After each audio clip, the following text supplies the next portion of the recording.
So my first trip was in Thailand, Bangkok. So I came to the IGI airport, Delhi, right? तो वहाँ पे I showed my ticket to the guy security check officer, and वो destination देख रहे हैं, मेरे को देख रहे हैं, destination देख रहे हैं, बोल रहे हैं इतनी जल्दी, इतनी छोटी उम्र में.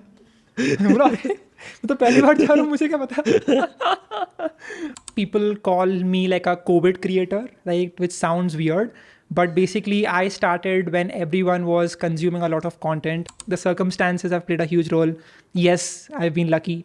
I worked every single day in the first semester when people were going out to the beach, which was 5 minutes away from my college. They were watching movies all the time. They were having parties all the time. While I was head down working. I don't say that I am superior than them, but I'm just saying that is what got me here.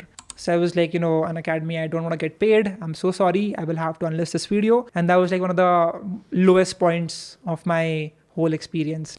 The value of IITs are going down.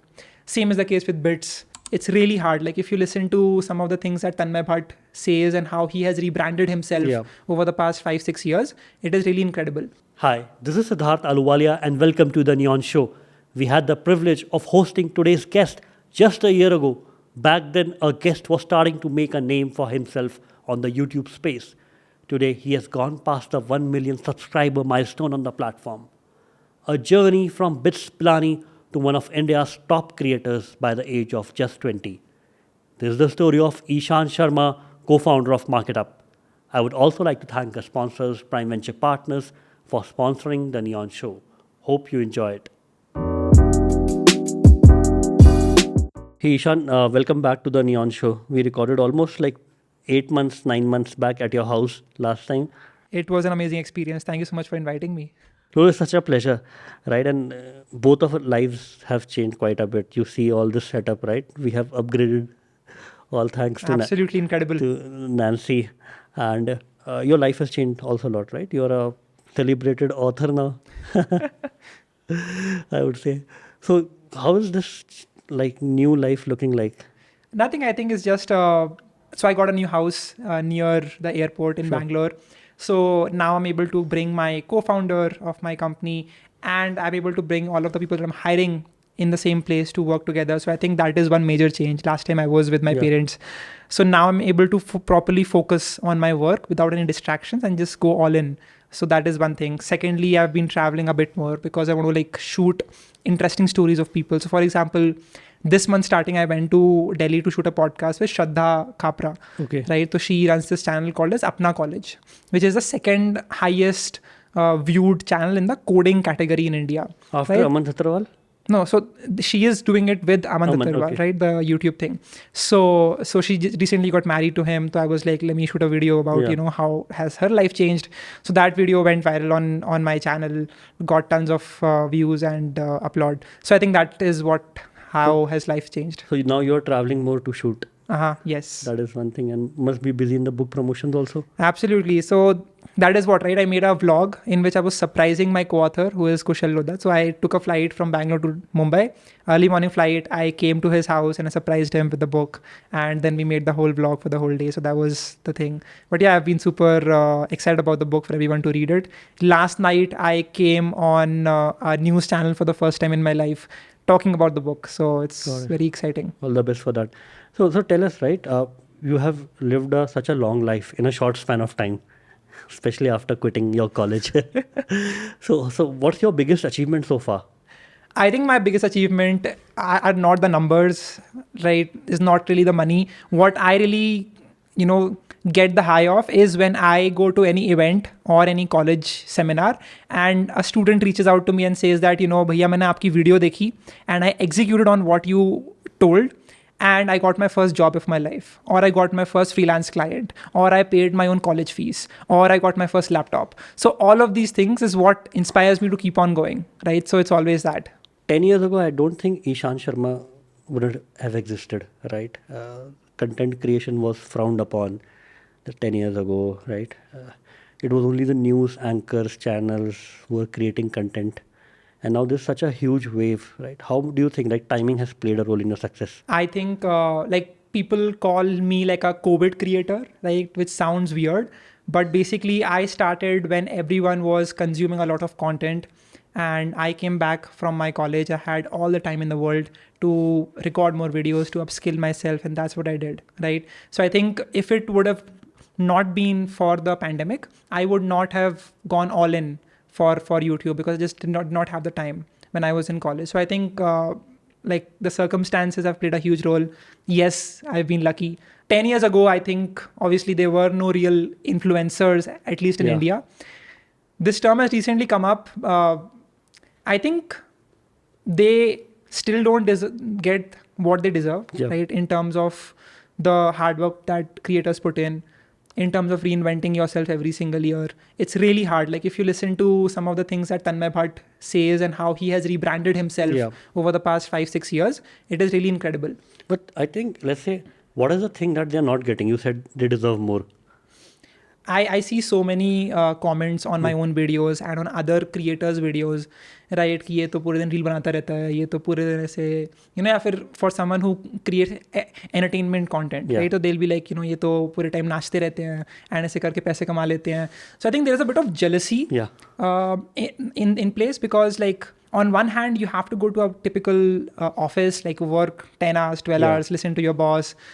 And then you'll end up making some money, and then there's someone dancing on the camera, and they end up making a lot more compared to anyone else. Let's say they make what in a month they will make to any normal job. Exactly, but that is a very small percentage, right? Like any content creator, for them to be making that much money, they have to be in the top 1% most engaging creators out there, right? And that is a very tough thing to get to, right? And engaging, just hold on the thought there, right? You said they have to be the top 1% engaging most creator.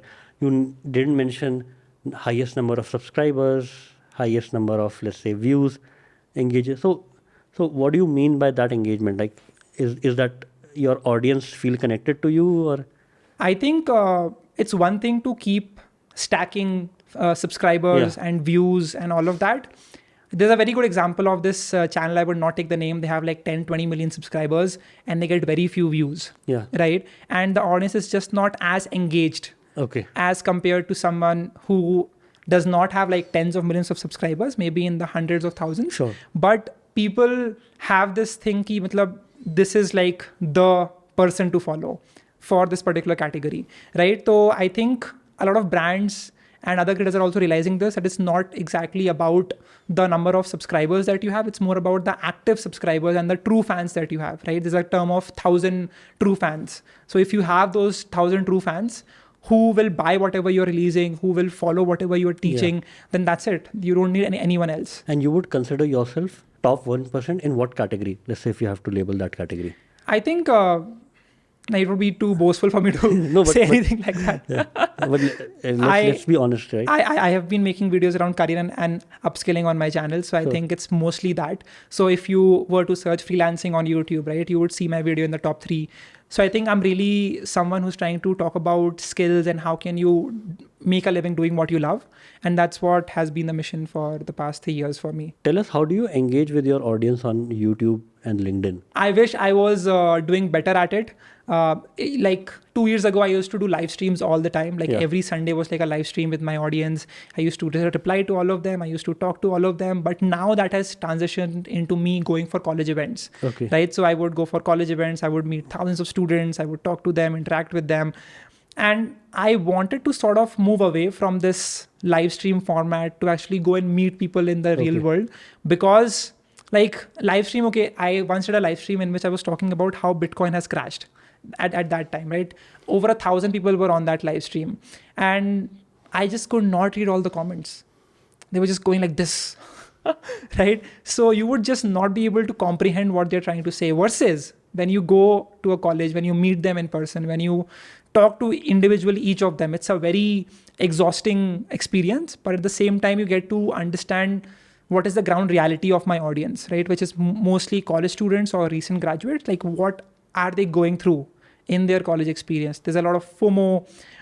They don't know what their future is going to be. They don't know where they're going to work. And so they have these questions that they need answers of, right? So I just get to interact with them. In fact, whenever I travel, right? So recently I came to Delhi for a YouTube event. YouTube invited me there. I came one day before. So I was like, let me meet someone today in the evening. So I just randomly messaged some follower who was like messaging me all the time. So I was like, hey, you're in Delhi, come, let's meet. So that person was like, why did you agree to meet me? Like, what have I done? I was like, nothing. I just want to talk You're to a you. true fan. I just want to talk to you. Like, what do you really do? What are you struggling with? Like, what is your journey been? What are you the most proud of? I want to know these things. So it's all being about talking to people, understanding their problems. I don't have any benefit to take from them. It's just a genuine conversation. But do you think that helps you in creating new, better content by Exactly. talking to them on ground?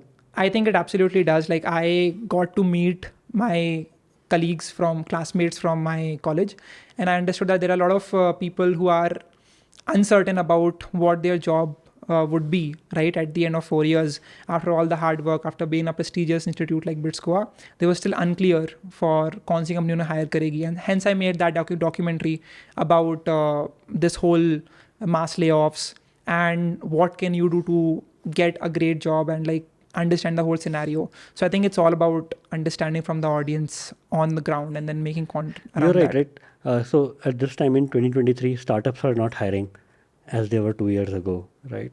Mass firing is going on across corporates as well as startups. So the people in your batch in BITS Goa would be terribly worried. Where are we going? And you are public about your income as well, right? So they're seeing Ishan, our batchmate, let's say making 15 lakhs a month. हाँ, they're like तू तो निकल गया, हम लोग फंस गए. कह रहे एक दो को निकाल दे साथ में दूध से. मतलब they are obviously aware of the hard work I put in. Yeah. They're obviously aware of the criticism I got. Yeah. And so there is nothing to complain as such, right? Like I worked every single day in the first semester when people were going out to the beach, which was 5 minutes away from my college. They were watching movies all the time. They were having parties all the time. While I was head down working. I don't say that I am superior than them, but I'm just saying that is what got me here, right? So there is no complaining as such, but they are just worried that, what should they do different? What can they do now to get a better opportunity in their life? You are here because you did that 3 years ago, right? So they would have to do something now. Exactly. To change the next 3 years. So there's a friend of mine, Yash Garg, right? He is in Delhi. So whenever I go to Delhi, I meet him all the time. And he is always telling me this thing कि यार ईशान, तूने जो 2 साल पहले मेहनत करती तब जाके तू यहाँ पर है. तो तू आज क्या कर रहा है ताकि तू 2 साल बाद वहाँ पर कहाँ पे होगा, right? So it's always a reminder. कुछ नहीं, मतलब I'm trying my best. Sometimes I do get comfortable and complacent, and that's why I have friends like him who remind me of what I need to do. Where do you think, right now the timing is great for content creators, influencers, especially those who have been able to work hard like you and from a long period, establish themselves in the top 1% in their categories. Is it going to change going forward, like the kind of attention that they're getting, like going to go up or going to go down? I think there are a lot of creators that are coming up, and so you have to be even more focused on the storytelling aspect, right? So there is this recent quote I read on Twitter: stop creating content, start telling stories. I got to meet Ranveer Alabadia, and the first advice he had for me that you should tell more stories, learn about videography, and like how can you tell better stories to people about yourself, about other people, and instead of just making the content, like focus on that element. And when you can do that, that is when you will have people who are hooked on to your journey कि आगे क्या होगा, right? So that is very important. I have huge respect for Ranveer Alabadia, right? He started creating really massy content and लड़की कैसे पटाए 101 and a lot of stuff, right? कि ये ना करे वो ना करे, ठीक है. And then he moved slowly into different genres. The podcast changed the life, I believe, for him, right? And he kept on reinventing himself, where a lot of people, content creators, are stuck on still that body muscle mass kaise banaye. And he moved away from that content. I think it's a fascinating case study of BeerBiceps. It is a classic example of a funnel, right? So you have to get people hooked in with what they think is right, and then you start sharing what you think is important to them. And because they have gained trust on you, then they will start consuming content that you think is important, and that is what we have seen on his channel. The evolution is very fast, right? So now he shares about spirituality, though some bhoot pret stories, ghost stories are still there. I think I remember when I was a kid, I used to always wait for that 11 o'clock show of Ahat on Sony. Right? So he knows what people what want. audience want. Right? So I think that is a great trait to have. So many creators struggle with this thing. They're like, मैं ये बनाऊंगा. मैं ये नहीं करूँगा. हाँ, मैं They ये are नहीं so करूँगा, मैं against. यही बनाऊंगा. हाँ. And that is just not the right way to go about it. Like I met Saurav Joshi the other day, right? And I asked him कि like, how did you get here? So he was like, पता नहीं, हम तो video बनाते हैं and all that. Like he was very innocent. So I was like, ये तो crazy है बहुत ज़्यादा, right? So what is the genre of Saurabh Joshi? Saurabh Joshi, there is no genre. It's just like a daily vlogger. Okay. Right? And so he's just sharing like a genuine story of someone who's going through life. And ऐसा video में खाना खा रहे हैं, बड़ों के पैर छू रहे हैं, फिर कहीं जा रहे हैं, घूम रहे हैं. So it's all of that, right? Which works for him, and huge respect for that. Like he was recording when I was there with him. So I was there in one of the videos that he uploaded. It had like 10 million views, which is crazy. I did not see a single person who recognized me. And that is the best thing that That's I a would completely want. different audience. That is great that people do not recognize me, because I have a different audience particularly. And if I have the same audience that he has, then that is wrong. And most of your audience, I believe, is between 18 to 24. 18 to 24, living in metropolitan cities of India, in college or recent graduate, trying to learn something new. And what is the harshest criticism that you have received till date that like would have made you cry? There is no such thing. I think there was this one time when I went to Kota to shoot a video about Unacademy's new offline center, right? So I went there with my crew. We shot the video, and then I made the video live, and there was huge backlash. There was also a time when I got hospitalized for the first time in my life because of exertion. And so I put in a lot of hard work, right? And I suffered because of that trip as well. But then in the first hour itself, the like to dislike ratio was about like 68%, 65, 68%. And that is when I knew that this is not a good thing to go ahead with. So I was like, Unacademy, I don't want to get paid. I'm so sorry. I will have to unlist this video, and we can't, go ahead with this one. So I had to unlist that. And that was like one of the lowest points of my whole experience. Like I put in one complete week into that video, and people hated it. And you have stopped doing such kind of content after that? Yeah, I've started to be more organized in the way I record content, in the way I tell stories. So I think that has definitely helped me out a lot. So let's talk about the sponsorships, right? So now you talked about that Unacademy thing that you had to let go. How do you now choose your sponsors? How do you reach out to them? I have a very clear boundary that, I will not promote betting apps. I will not promote loan products, even though that might be helpful for some people. I would never use it, and hence I would not want my audience to do the same. So it's just been that. Like what I would not imagine myself using, I would not recommend to my audience. But Unacademy is a good thing, right? So you would It is a great thing, but the video that I made for them did not work out with my audience. Like they were just like, big yes, right?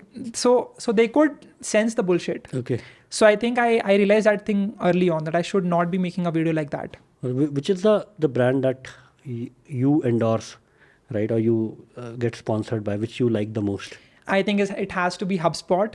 Okay. So HubSpot is this US company listed on the public markets. And they reached out to me because I made a video about their free courses. So they were like, we discovered this huge amount of traffic coming from your channel, and we would want to work with you. Like, thanks a lot for covering our product, and we would want to work with you. And I was like, sure, like, why not? Right? So that was a year ago. And since then I've been working with them every single month. And all they ever tell me to talk about are their free courses. Or their free marketing templates, their free reports, surveys. Recently, I made a video on AI tools, and they had this survey on what the job market would look like with AI. And there was just a free survey that they wanted me to promote, and I did that. You've taken a very unusual career path, which you have obviously talked about, right? Dropping out of BITS Goa at an early age of 2021. Do you see more people doing that right now? Like India is ready for that dropout wave that US had a few years ago? So I do a lot of meetups. I did one in Hyderabad, I did one in Delhi, one in Bangalore. And out of all of them, I'm seeing this pattern that 11, 12 ke bache, like pehle at my time, if I were to look at any 11, 12 student who is doing like PCM, I would just assume कि वो JEE के लिए तैयारी कर रहे हैं, right? IIT JEE के लिए. That is no longer the case. Like I meet these students who are 11th and 12th grade, and I ask them कि अभी क्या कर रहे हो? They're like, मैं कोडिंग कर रहा हूँ, और मैं ऐसे ही चिल कर रहा हूँ, मैं कुछ नई स्किल सीख रहा हूँ, वीडियो एडिटिंग सीख रहा हूँ. मैं किसी कंपनी में ऑलरेडी काम कर रहा हूँ. तो आई वाज लाइक बहुत बढ़िया बात है, right? It's a very good thing. So I think that has been there has been a shift, but there's a lot of naivety as well with it, right? So people often are not aware of the unknown unknowns when they take the decision of not doing the degree. I took it because even if my channel was to go down, I have learned a great deal about marketing, about how does a product really go out there, like what is the strategy to launch something. And so I think that will help me in my career regardless of the degree that I have. And even my degree was electrical engineering, so it won't really help me out much. So I think that has been the case, but बहुत सारे बच्चे, they are opting to not go for the typical rat race of IITs and focus on upskilling themselves, which is very different. Like, what are they doing to upskill themselves? Can you be more specific? Yeah, like so for example, they are using YouTube, they're using some courses, and they are trying to learn about new skills while they're in 11th and 12th. So they're not waiting till college, right? Which is a risky move, very bold. I have not done that. I was just focusing on my JEE preparation when I was in 11th and 12th, but it works for them apparently. And can you talk about like top 3 skills which these people are requiring that is helping them earn money just after 12th, and this is like decent money for livelihood? I think there are so many 17, 18, 19-year-olds who are working as a developer in remote companies in UK and US. That is number 1. Yeah. Number 2, they are working as a video editor for a ton of their favorite YouTube channels. So they get to live the dream, working for their favorite creator and making a living from their home itself. Thirdly, there is a huge list of graphic designers that I'm seeing, or people who are into UI and UX from a very early age. So these people are, creating case studies of these applications and how they are operating, and then they are putting it out on social media. And these case studies either on LinkedIn or Twitter are going viral, as a result of which a lot of these product managers or recruiters of companies are getting to see them. So they're getting discovery through social, and their talent has been recognized, and they're getting opportunities through that, be it freelance projects or like a full-time remote job. What percentage would this population be that is engaging in this kind of skill set and starting earning? I think it's still a very slim number. 1 or 2%? I think, yeah, not more than 5%, but it is a huge rise from 0.1 or 0.2%, which was back in my time. So I just know one person who was freelancing while in 8th, 9th, 10th, 11th, and that is Mehul Mohan, who is 2 years senior than me. He's running a startup called as Codam, Bits Planning graduate. So he was teaching himself code and making videos on coding at the same time. Yeah. So there are videos of him when he was 8th grade student with that puberty type voice, trying to teach HTML and CSS.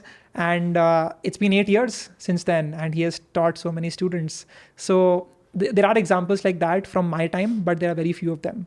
And then I would assume that you are seeing less people wanting to go out abroad for, let's say, after bits for a job, or even aspiring to go for undergrad outside India. Is that true? No, I think that the number is increasing ever more, right? So I recently, my friend from Hyderabad, from my school years, he went to University of Florida. Okay. And he saw that बहुत सारे बच्चे जा रहे हैं आजकल, right, for masters or for their. Okay, that trend is increasing. I think it is increasing. So the market for that is growing all the time. And why is that? I think that number one, people are getting richer in India. Okay. Like that wealth disparity is increasing, right? There was a stat which says that the number of units that Audi and BMW thought they will sell in the whole year of 2023, they sold in the first quarter itself. Okay. That is huge. That tells about the Indian growth of people who are able to afford these things. And so people naturally want better education for their kids, and they're seeing there are suicides happening in IIT all the time. Yeah.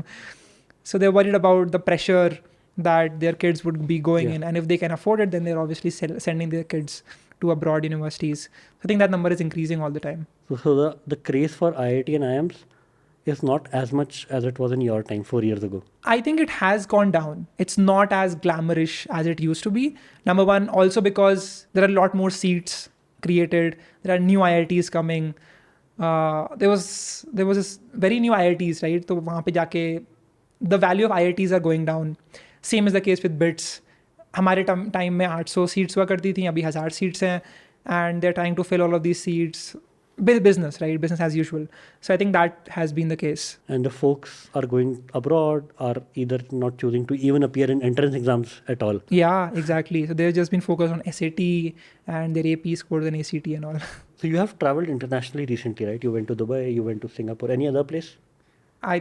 So my first trip was in Thailand, Bangkok, Phuket. Hope not for the wrong reasons. It was very crazy, right? So I came to the IGI airport, Delhi, right? तो वहाँ पे I showed my ticket to the guy security check officer, and वो destination देख रहे हैं, मेरे को देख रहे हैं, destination देख रहे हैं, बोल रहे हैं इतनी जल्दी, इतनी छोटी उम्र में. मैं बोला अरे मैं तो पहली बार जा रहा हूँ, मुझे क्या पता. So what's the difference between the youth that you have seen outside India in developed economies like Dubai, Singapore, and inside India?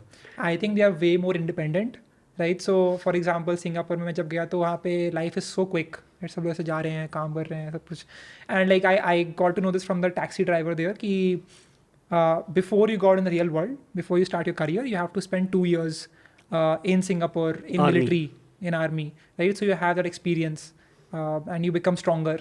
Yeah. That is one thing. My friend again went to University of Florida, तो he was like कि भाई अब सब कुछ बहुत जल्दी होता है.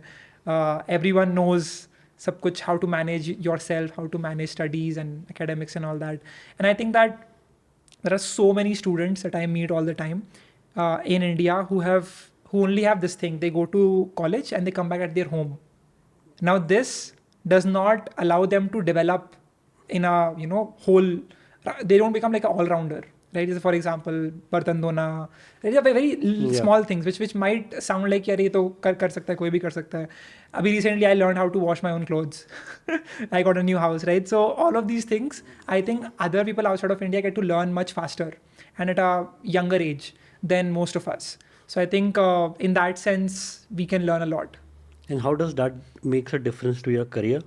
I think it just makes you self-dependent. I think that is the best thing, right? Like when I was in first semester, I could give my clothes for washing to वो जो वहाँ पे थे vendor, but I chose to wash them myself, right? I chose to do that myself. I want to learn how does it all work? How can I manage my studies and wash clothes and take care of all of these things in my college life? And it matters a lot.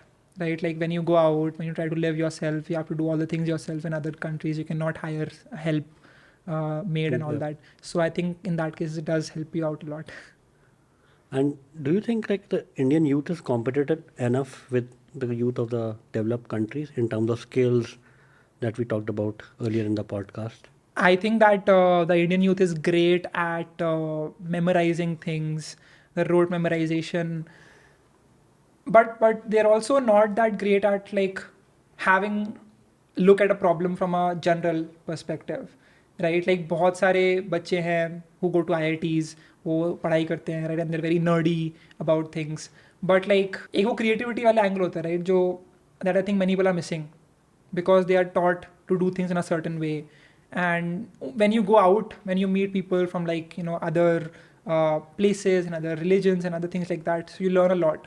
So I think that is missing in a lot of the students. So I think my friends are I want to go to do MBA from a abroad university, not for the MBA thing, but more to interact with people outside, learn from them. So I think that is lacking. Ishan, who are the top 5 creators that you admire the most? I think I admire Marcus Brownlee, MKBHD. His journey, there's still a video on his channel in which he is using his webcam and making a video review of a remote that he recently got, and that was his 78th video. So he made 78 videos to get to 100 subscribers, right? That was his story, and it was just amazing seeing him go from that 13 years ago to today where he is. And it's just amazing. He has leveled up in the way he speaks, in the quality of videos that he creates, and he's just obsessed with how can he create the best videos. And he has this huge studio. He's using red 8K cameras and all that. So it's very inspiring to look at him and what he has been able to build in the last few years. So that is one that I absolutely adore. Secondly, I think the guy who inspired me to make content was Gary Vaynerchuk, right? I don't consume his content right now, but it's for the good. He showed me this whole new world that is possible outside of the typical, engineering, then software development, and then, a whole MBA thing. What else can I really do? So I think he was definitely there. I look at him for, like, he has this very interesting quote that I don't want you to be consuming my content 1 year from today. And if you're still watching my videos every single year, then you are losing out. And I have lost in helping you go further. So he's like, I want you to watch my content, learn from it, and then never consume my content, and then come to my funeral. Okay. And that's the best thing that he can expect from people. So I think that these two people have really helped me learn about different things. And of course, there was this live stream happening of Aman Dattarwal back in 2019. That's when I had recently completed my 12th grade, and I saw him touch 1 million subscribers live on that live stream. And I was like, this is insane, right? Like, he was 4 years older than me. So him sharing his journey, sharing his experiences, जैसे बहुत सारे video बना रहे थे day in my life, जैसे Maggi कैसे बनाते हैं हॉस्टल में, things like that, and he got to impact 1 million people at the age of 22, 23 when he was recording that live stream. So I was like, how can I do something like this, right? So I was very inspired by what he did on his YouTube channel. And you have done in a shorter span of time than he did. No, I think it was the same. Right, so 3-4 years what it normally takes to go from 0 to like 1 million, to about to hit 1 million in some time. And you are 21 right now? I am 22, just turned 22 in July.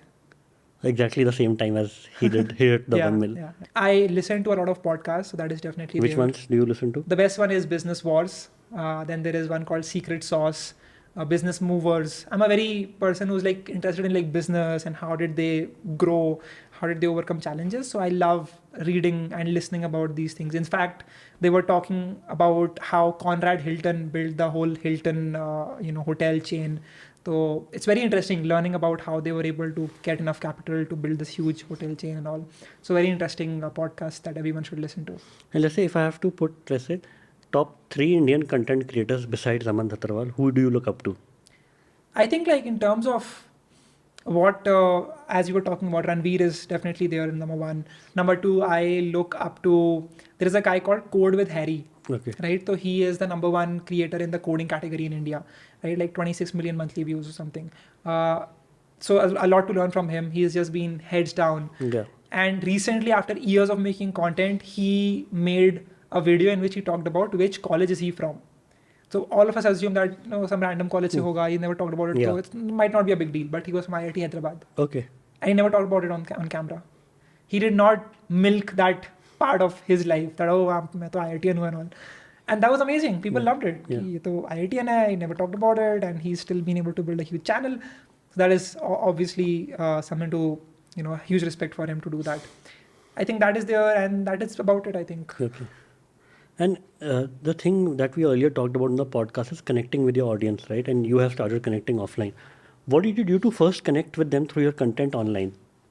I think I made videos that I would personally want to watch. For example, I gave an internship interview, right? So when I was in first year, I was anxious कि क्या होता क्या interview में क्या question पूछते हैं, कैसे respond करना चाहिए and all.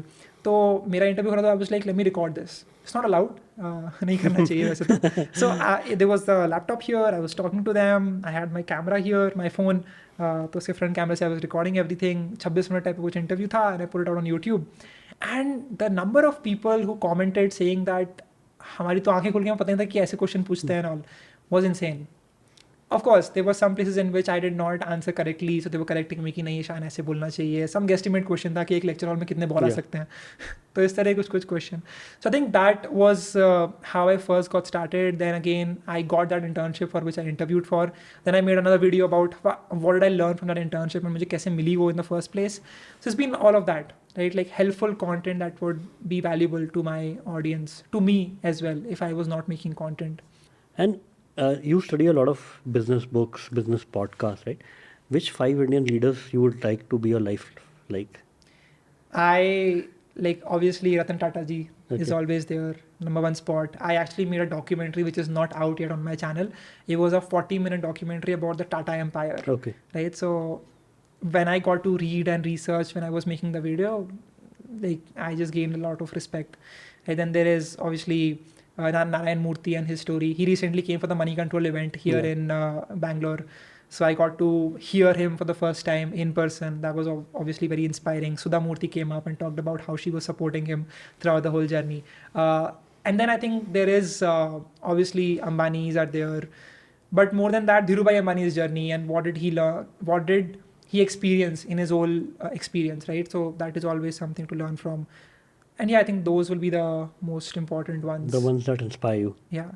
Well, thank you so much, Ishan. It's been fantastic to have you again on the podcast. Thank you so much for inviting me here.